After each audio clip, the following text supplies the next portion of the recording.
transición y una asamblea que tendrá que recuperar por lo menos un mínimo de credibilidad de lo que fue la anterior. Y aquí la discusión de dos temas, el uno para la provincia de Pichincha con el Chocó andino y a nivel del Ecuador el tema del Yasuní. Luego de varios años de que se dijo sí a la consulta y que nunca se hizo efectivo el proceso como tal, y cuando en realidad ya el bloque ITT ha entrado en un proceso de extracción petrolera como tal. Buenos días, Sebastián, bienvenido. Buenos días, Jorge, gracias a Radio Centro por la invitación y a todos quienes nos escuchan un gran saludo. Efectivamente, nosotros estamos generando opinión, reflexionando acerca del tema de la consulta popular. Si bien es cierto, existen opiniones divididas a favor del sí, a favor del no, la pregunta específicamente lo que manifiesta es si estamos de acuerdo en dejar el petróleo bajo tierra en el bloque 43 en el ITT del Yasuní. Esta es una consulta que ha venido gestándose durante 10 años, lamentablemente recién se está dando a cabo, ya que inicialmente se tenía que dar hace 10 años, pero ha existido diferentes procesos que han detenido este proceso democrático. Sin embargo, actualmente es una victoria para la democracia y para la ciudadanía, para los sectores sociales, que puedan poner a disposición del público el tomar una decisión por nuestras propias manos, que es la democracia participativa directamente.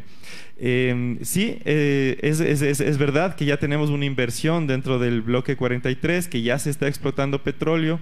Sin embargo, la discusión es que se continúe explotando petróleo durante 30 años más, con todas las implicaciones que esto amerita, tanto en la parte ambiental como social y económica. Tenemos ahí un análisis que lo vamos a ir desarrollando, en donde vemos que no es positivo, ni siquiera desde lo económico, el seguir explotando el ITT. Una pregunta. Bueno, en temas ambientales donde entre el hombre o el ser humano, para ser un poco más específicos y claros, se genera daño ambiental, eso es definitivo. Lo otro es el proceso de mitigación y remediación, y lo otro es el tema ya de conservación, ya con procesos más de sostenibilidad, ya en un contexto mucho más amplio. Pero la pregunta es, lo que ya expertos también han dicho, que si se deja de explotar el petróleo, abandonar los pozos petroleros también tendrá una gran inversión para el desmantelamiento, retiro de la maquinaria y posterior abandono, que puede significar un daño ambiental mayor por la tala indiscriminada y otros fenómenos que están alrededor de este tipo de procesos que ya han ocurrido anteriormente. Sí, el proceso de abandono dentro de un campo petrolero tiene un costo y tiene un tiempo. Este proceso se va a dar de una u otra manera, tarde o temprano se va a abandonar los pozos petroleros. La pregunta es si queremos que se abandonen ahora o después de seguir explotando todo el petróleo.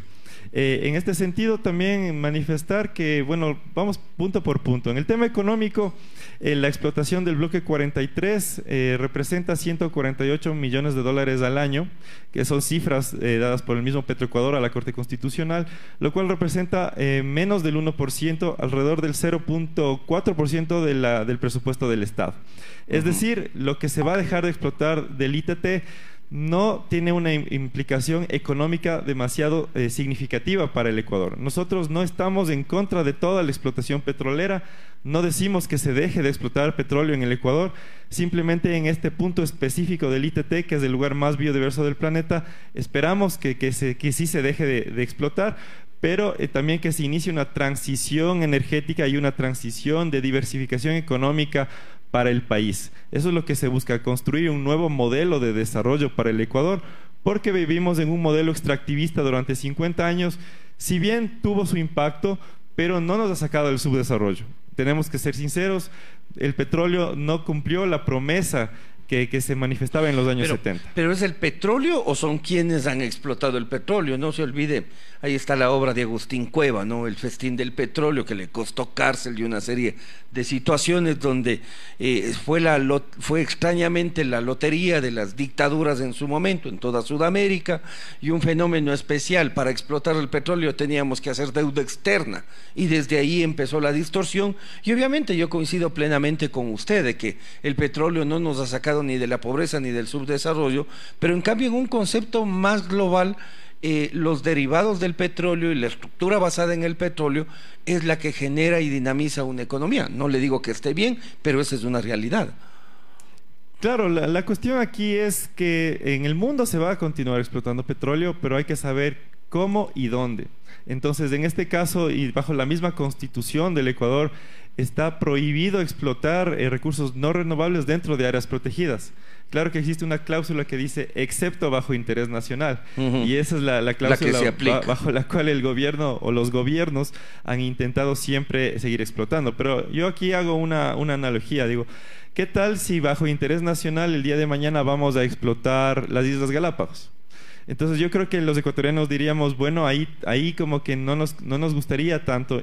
Y el Yasuní tiene una connotación desde el punto de vista de la biodiversidad y la conservación muy similar a Galápagos. Es un lugar único en el planeta que digamos, su verdadera riqueza está sobre tierra y no bajo tierra.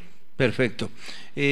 ¿Cómo le percibe usted ya en los temas prácticos, colectivos, ciudadanía? Porque yo incluso sigo notando que hay confusión. Yo he conversado con amigos que dicen, yo voy a votar por el sí. Por el sí se saque el petróleo. O he escuchado compañeros dicen, yo voy a votar por el no, para que no se saque el petróleo. Es decir que la pregunta no es clara respecto del objeto. Votar sí es no sacar el petróleo y votar no es sí sacar el petróleo. Un poco ese juego de palabras, ¿no ha sentido que puede generar una confusión? Sí, existe una cierta confusión en la población y por eso es que, bueno, yo de manera independiente también estoy generando opinión en los medios de comunicación, pero el tema es que el sí es a favor de la protección del Yasuní, es decir, sí queremos dejar el petróleo bajo tierra y el no tiene que ver con el que queremos seguir continuar explotando. La extracción. Entonces, bueno, la pregunta creo que al momento de leerla es clara y la ciudadanía la va a comprender, pero sí es necesario que se generen más espacios de debate, de opinión, de reflexión en los medios, porque es la única manera en cómo los ciudadanos vamos a poder discernir de una pregunta que es importante y que es un derecho. Hay que decirlo, esto no es un tema partidista, sino que nace de la ciudadanía, nace de los sectores sociales. El colectivo Yasunidos durante 10 años ha estado luchando por este tema y es una victoria para la democracia que tengamos ahora una consulta popular. No, está bien, es respetable el criterio y desde luego con el voto de la ciudadanía se definirá cuál de las dos posturas van. Déjeme ampliar un poquito el tema, no exclusivamente en el petróleo.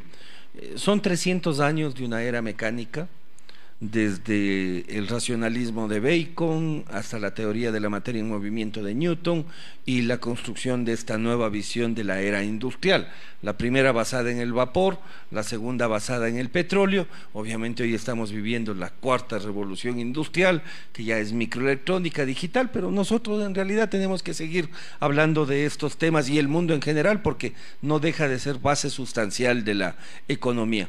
Yo veo otro problema y es el contexto humano respecto del consumo exacerbado de los recursos naturales en general, la construcción del bienestar basado en bienes y servicios con el afán de lucro y cierto estatus en función de las comodidades que generan determinados bienes. Y enfrentar eso también es sumamente complicado, va más allá solo del petróleo. Yo lo digo, hay una moral media extraña, no a la explotación petrolera, pero crece el parque automotor y el parque automotor funciona el 99% en función del consumo de gasolinas y derivados del petróleo, no a la extracción de la minería, pero cada 3 meses buscamos cambiar el teléfono celular, aumentar los ordenadores y en fin. Es decir, es una lógica media distorsionada en el sentido ambiental y en el sentido de nuestros modos y usos de vida. Sí, Jorge, como usted lo manifiesta, hemos pasado por un proceso histórico, económico desde la primera revolución industrial, efectivamente a partir de la máquina de vapor, luego tuvimos ya el boom petrolero con la segunda revolución industrial, en donde ya empezó la producción en masa, la producción masiva. Luego tuvimos la tercera revolución, que fue la revolución de los ordenadores, de las computadoras, claro. Y finalmente la cuarta, en donde ya estamos en una época de los robots, por decirlo así, de la digitalización de la cadena productiva. De la inteligencia artificial. Exactamente. Sin embargo, yo debo decir, aquí en el Ecuador, yo creo que nos quedamos prácticamente entre la segunda y la tercera. El mundo está ya en la cuarta y nosotros estamos 100 años retrasados a lo que está pasando en el tema económico. Y a nivel de sostenibilidad, ya existen países que están ya en una transición energética, en una transición económica hacia un modelo sostenible, como por ejemplo es Europa, especialmente los países nórdicos, en donde ya desde el lado de la producción y desde el lado del consumo vemos ya una transición, vemos que están preocupados a nivel político, a nivel técnico, de cómo vamos a tener una sociedad diferente. Yo creo que acá es importante que también vayamos anclándonos a esta tendencia y el primer paso es el poder tener estos espacios de discusión de cómo estamos construyendo un modelo económico que no solamente piense en la explotación lineal de los recursos, sino realmente un manejo sostenible de los mismos. Y aquí en Ecuador necesitamos ya salir de una economía primaria, porque todavía seguimos exportando especialmente camarón, banano, cacao, café y también petróleo. Y no salimos de ahí, no salimos de una industrialización. Pero entrar a lo otro es entrar a un proceso agresivo de industrialización que per se es depredación de recursos naturales, gestión de contaminación en una serie de factores, porque precisamente no somos muy sostenibles en nuestras prácticas en realidad. Así es que es bastante complejo el tema. Le felicitamos, usted tiene una posición, defiéndala en función de aquello, y desde luego quien tiene una otra posición también que la defienda de esa manera. Lo que nunca estaremos de acuerdo es en las confrontaciones extremas de uno u otro sector, Sebastián. Claro que sí, y sí, solamente acotar que sí es posible una industrialización más amigable con el ambiente. Esto ya se está viendo en el mundo. Hay otros países desarrollados que pasaron que cometieron el error, sí, de generar una industrialización que contaminó el planeta y creó prácticamente el cambio climático, pero nosotros podemos aprender de esas experiencias extranjeras y adoptar un modelo que sí se puede. Existen las empresas tipo B, las empresas de triple impacto, que a través de la innovación pueden generar un desarrollo sostenible para el país, y yo creo que por ahí debemos caminar y es totalmente factible, pero no lo vamos a lograr si es que seguimos pensando que el único camino es el petróleo y la minería. Perfecto. Gracias a Sebastián Dávalos. Siempre es interesante conversar con usted, Sebastián. Uno de estos sábados cerca de la campaña durante el proceso de campaña organizaremos en Opinión Ciudadana un foro para tratar precisamente el tema del Yasuní y orientar de la mejor manera a la ciudadanía en los pro o contra o puntos satisfactorios o negativos que pueda tener esta. Muy gentil, Sebastián. Muchas gracias, Jorge. A Radio Centro siempre agradecerles por la invitación y será un gusto participar en próximos debates sobre el Yasuní y otros temas. ¿Cómo no?